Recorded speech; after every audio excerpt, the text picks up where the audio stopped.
तो बम्मा भले फ्रेंड्स, बम्मा भले। हम आज टाइप 2 में आए हैं क्वेश्चन लेकर, और द्विघात समीकरण का ये हमारा बिहार बोर्ड 10th एग्जामिनेशन के पॉइंट ऑफ व्यू से है। सबसे महत्वपूर्ण ये होने वाला है वीडियो, इसको ध्यान से देखें। एक्स का स्क्वायर माइनस 3x माइनस 10 बराबर 0 का विवेचक ज्ञात करें। हमने विवेचक के बारे में आपको पहले ही जानकारी दे दिया था, जो कि d होता है और d बराबर होता है b का स्क्वायर माइनस में 4ac। ये एक फॉर्मूला होता है, इस पे इसको बिठाना है और आंसर फाइंड आउट करना है। आगे देखते हैं। एक्स का स्क्वायर माइनस 3x माइनस 10 हमने जीरो का तो लिख लिया और बराबर में 0 करके लिखा। अब देखिए एक्स के पहले जो है ये 1 छिपा हुआ है, इसको ध्यान रखें। तो ये हमारा 1 आ गया। अब देखिए एक्स के साथ ये 3 है, अलग है, फिर ये 10 तो अकेला है। आगे देखते हैं। जो एक्स है पहले है उसमें ए है, तो ए का मान हमारा यहाँ पे आ गया है। देखिए कैसे समझना है, ये समझिएगा कि एक्स का पावर 2 है। जब भी पावर जिसका सबसे ज़्यादा होगा तो ए उसी के साथ होगा। तो ए का मान यहाँ पे 1 है। क्यों 1 है? क्योंकि एक्स में 1 है, गुना हो रहा है, तो 1 आ गया। अब देखिए बी हमारा -3। क्यों होगा -3? क्योंकि देखिए एक्स का पावर 2 था, अब 2 से कम क्या है? 1 है यहाँ पे, तो इससे कम जब आएगा तो उसके सामने बी आ जाएगा। तो बी का मान हमारा 3 आना चाहिए था, -3 क्यों लिखे? क्योंकि माइनस यहाँ पे क्वेश्चन में ही गिवन है। देखिए -3x, तो हम -3 लेंगे। सी का मान देखिए, सी अकेले 10 है, 10 के पहले क्या लगा हुआ है? माइनस, तो -10। आगे बढ़िए। डी बराबर लिखिए बी का स्क्वायर माइनस 4ac। अब बी के जगह पर बी का मान लिख दीजिए, तो -3 और इसका स्क्वायर कीजिए -4 लिखिए, और ए की जगह पर 1 लिख दीजिए, सी की जगह पर -10 लिखिए। -3 का स्क्वायर कीजिएगा तो 9 आ जाएगा, और -4 और गुने 1 -10 कीजिएगा तो 40 प्लस 9, तो ये कितना हो जाएगा? 49। तो इस प्रकार से हम विवेचक ज्ञात कर सकते हैं।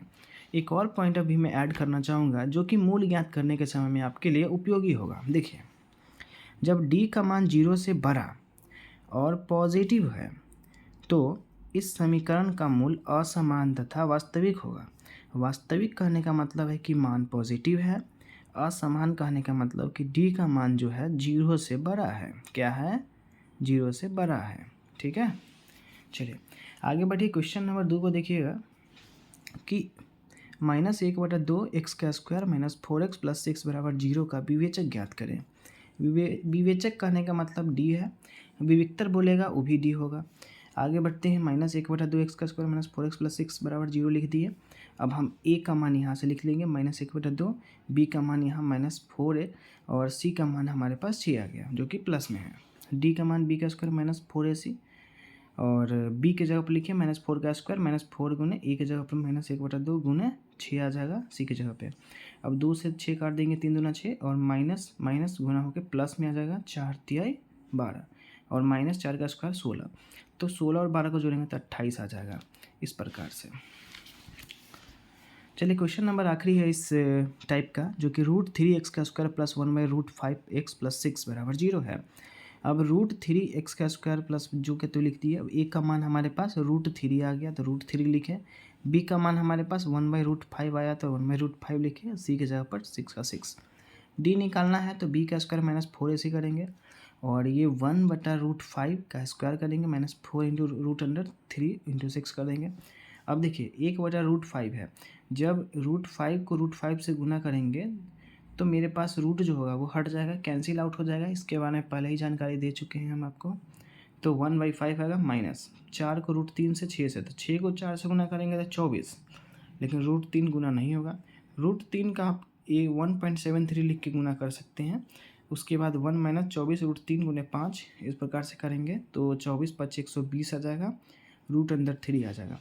हमने कुछ नहीं किया, इसके नीचे 1 लिखा है और बटा का घटाव कर रहा है। तो यहाँ पे 1 - 5 किए, और माइनस इस प्रकार से ये गुना करने पे 120 को 1.73 से 34.6 आ रहा है। तो 34.6 1 से घट जाएगा तो -33.6 बचेगा, और जब 5 मरतबा में काट देंगे इसको तो -6.72 बचेगा।